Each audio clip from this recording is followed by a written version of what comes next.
अभिवादन स्वीकार कीजिए ब्रजेश मिश्रा का और आप देखना शुरू कर चुके हैं द डिबेट। बटेंगे तो कटेंगे, क्या है इस बयान का मतलब और किसने दिया है ये बयान, और इस बयान की पिछले 30 घंटों में इतनी चर्चा क्यों हो रही है और इसके राजनीतिक सामाजिक क्या मायने हैं?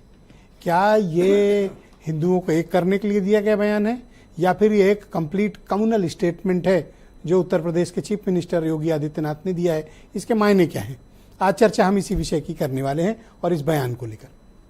बहन भाइयों, आगरा में मुख्यमंत्री योगी आदित्यनाथ ने एक बहुत ही कंट्रोवर्शियल स्टेटमेंट दिया है। उस स्टेटमेंट को लेकर पूरे देश भर में जबरदस्त चर्चा छिड़ी हुई है।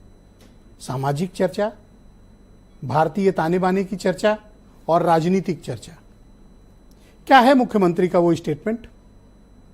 कल आगरा में मुख्यमंत्री योगी आदित्यनाथ ने एक सार्वजनिक कार्यक्रम में बांग्लादेश की घटना का उदाहरण देते हुए कहा कि अगर ये समाज बटेगा तो कटेगा, एक रहेंगे तो नेक रहेंगे। और उन्होंने उदाहरण कहाँ का दिया? बांग्लादेश का। बांग्लादेश में क्या हो रहा है? माइनॉरिटीज यानी हिंदुओं के खिलाफ हिंसा हो रही है, उनको मारा जा रहा है, उनकी संपत्तियां जलाई जा रही, तरह तरह के कृत्य हो रहे हैं। तो इसको लेकर उन्होंने एक शब्द इजाद किया और उन्होंने कहा कि बटेंगे तो कटेंगे। इस बयान के क्या मायने? दो मायने। इसको जो कंप्लीट भारतीय जनता पार्टी के को मानने वाली विचारधारा है, उनका ये मत है कि ये हिंदुओं को बड़े पैमाने पर जोड़ने के लिए, जातियों के बंधन को तोड़कर एक समग्र हिंदू समाज में जोड़ने के लिए ये स्टेटमेंट दिया गया है कि हिंदू समाज बटे ना। किस तरह न बटे? पॉलिटिकली न बटे। क्या नहीं बटना चाहिए? वोट नहीं बटना चाहिए। तात्पर्य यही है। पॉलिटिशियन को आपके वोट से ही मतलब होता है, तो मुख्यमंत्री का तात्पर्य यह था कि आपके वोट बटने नहीं चाहिए वरना आप कटेंगे। अब कटेंगे के भी कई तात्पर्य हैं, लेकिन संदर्भ क्या दिया गया है? बांग्लादेश का। तो इसको माना क्या संदर्भ जाना चाहिए? हिंदू मुस्लिम। तो क्या मुख्यमंत्री का ये स्टेटमेंट क्या कम्युनल स्टेटमेंट माना जाए, कोई हेट स्पीच मानी जाए, या फिर समग्र हिंदू समाज की एकता के दृष्टिकोण से दिया गया बयान? इसको किस तरह से देखा जाना चाहिए? यह गंभीर चिंतन और चर्चा का विषय है। बहन भाइयों, आपने हमेशा देखा होगा कि यूपी के चीफ मिनिस्टर बीजेपी की जो पॉलिटिकल लाइन है सेंट्रल लीडरशिप से, उससे एक स्टेप आगे वो हमेशा हार्ड लाइन अपनाते हैं और ऐसा कहने और करने में उन्हें कोई गुरेज नहीं है। वो कोई डिप्लोमेसी नहीं करते हैं, वो कोई ढक छिप कर बात नहीं करते हैं, खुली बात करते हैं। चाहे वो असेंबली के भीतर उनका बयान हो कि मैं हिंदू हूं, ईद नहीं मनाता, ये उन्हीं के स्टेटमेंट थे। और अभी का ये पब्लिक रैली का स्टेटमेंट कि बटेंगे तो कटेंगे। तो कौन किसको काटे डाल रहा है और क्या ऐसा है जो बट गया? एक्चुअली 2024 के चुनाव में बीजेपी का जो कंसोलिडेटेड वोट बैंक था, जिसमें सर्व समाज था, शेड्यूल्ड कास्ट, ओबीसी सभी लोग थे, उनमें बहुत बड़े पैमाने पर बंटवारा हुआ है। और उसका डायरेक्ट बेनिफिशियरी कौन है? इंडिया अलायंस में समाजवादी पार्टी और कांग्रेस।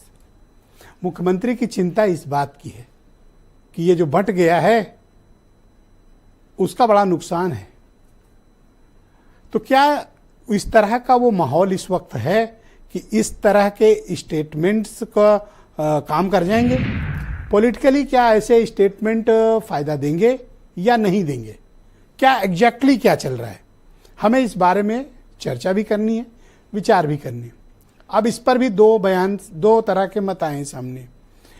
सत्ता पक्ष इस पूरे मामले पर मुख्यमंत्री की स्टेटमेंट के बाद किसी का स्टेटमेंट नहीं है, लेकिन अपोजिशन इसे संविधान का विरोधी, दलित और पिछड़ों के हक मारने वाला, समाज में विद्वेष फैलाने वाला और सांप्रदायिकता फैलाने वाले स्टेटमेंट के आरोप लग रहे हैं। और समाजवादी पार्टी के अध्यक्ष तो लगातार भारत सरकार की विदेश नीति और योगी आदित्यनाथ के बयान को मुद्दा बनाए हुए हैं। तो आज हम समग्र चर्चा करेंगे कि बटेंगे तो कटेंगे। तो क्या बट रहा है और कौन कट रहा है? पूरी चर्चा इसी विषय पे। आप वो स्टेटमेंट सुनिए। राष्ट्र से बढ़कर के कुछ नहीं हो सकता। आप देख रहे हैं ना, बांग्लादेश में देख रहे हो ना, तो वो गलतियां यहां नहीं होनी चाहिए। कटेंगे तो कटेंगे,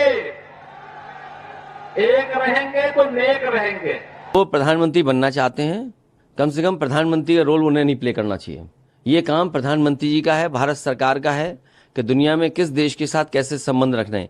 ये पहली बार नहीं मुख्यमंत्री जी कर रहे हैं, मुख्यमंत्री जी पहले भी कह चुके हैं। मुझे उम्मीद है कि दिल्ली वाले इन्हें समझाएंगे। उनको ये लग रहा है कि उनकी जो मुख्यमंत्री की सीट है वो अनकरीब उनके पास से जाने वाली है, तो इसीलिए वो बीजेपी को पैगाम दे रहे हैं क्या, बटेंगे तो कटेंगे। कौन बांट रहा है देश को? जो पार्टी अपनी विज्ञप्ति में लिखती है सबका साथ, सबका विश्वास, सबका विकास जैसे खोखले शब्द, उनके एक मुख्यमंत्री कृष्ण जन्माष्टमी के दिन उनकी जन्मभूमि पर खड़े होकर इतनी नफरती बातें करते हैं। मुख्यमंत्रियों को यह शोभा नहीं देता है। तो बहनों भाइयों, आज चर्चा इसी विषय पर। आनंद दुबे भारतीय जनता पार्टी के प्रवक्ता हैं, डॉक्टर एमएच खान जाने माने पॉलिटिकल एनालिस्ट हैं, मनोज काका समाजवादी पार्टी के प्रवक्ता हैं, मनीष सिंघवी उत्तर प्रदेश में कांग्रेस कमेटी के प्रवक्ता, आसिम वकार एमआईएम के राष्ट्रीय प्रवक्ता हमारे साथ इस कार्यक्रम में मौजूद हैं, और वीरेंद्र सिंह जी हमारे स्टेट हेड। शुक्रिया और धन्यवाद आप सभी का इस कार्यक्रम में मेरे साथ सम्मिलित होने के लिए। आनंद दुबे जी, कार्यक्रम की शुरुआत आपसे। ये बटेंगे तो कटेंगे का क्या मतलब है? देखिए, माननीय मुख्यमंत्री जी ने स्पष्ट रूप से